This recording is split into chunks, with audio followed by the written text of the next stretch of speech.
in a way, things are escalating between Russia and Ukraine. So we've got the news that they use UK-made Storm Shadow missiles, it seems, to strike just over the border inside Russia. That's after the use of the US ATACMS missiles to strike just over the border into Russia. So in the conflict zone, in a way, a couple of hundred miles at most across the border. But this all is in the realm of the idea of them both positioning, Russia trying to advance as much as possible inside Ukraine, Ukraine trying to hold on to as much land inside Russia that it's got as a negotiating tool, because we are, it seems, heading towards some kind of negotiating at some point early, potentially in next year. I mean, the incoming US President Donald Trump has made it clear that he wants this war to come to an end, or he wants some kind of ceasefire to be negotiated, and he doesn't want to continue to send military and financial aid to Ukraine. So this is the front running of a lot of aid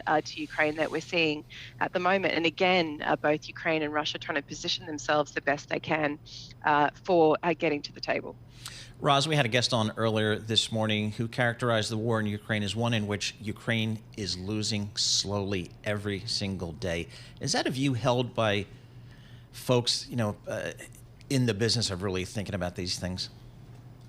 Well, it's definitely a concern. You can hear it in some of Ukraine's strongest allies, that what they were saying privately to themselves and each other, they're now saying more publicly, which is that, this is a grinding war that's been going on for years now. And it's not just about, whether they've got access to long-range missiles and sort of high-tech kit, but it's also the reality that Ukraine is suffering very badly from a shortage of manpower. I mean, Russia has lost a lot of soldiers on the battlefield, but so has Ukraine, and with with less manpower to hand. And so a real concern is that Ukraine is slowly losing the fight, and Russia is slowly increasing its hold on territory. And so, bit by bit, is Ukraine weakening its position to negotiate. And again, that's why there seems to be this push suddenly to get it into a stronger position to do so.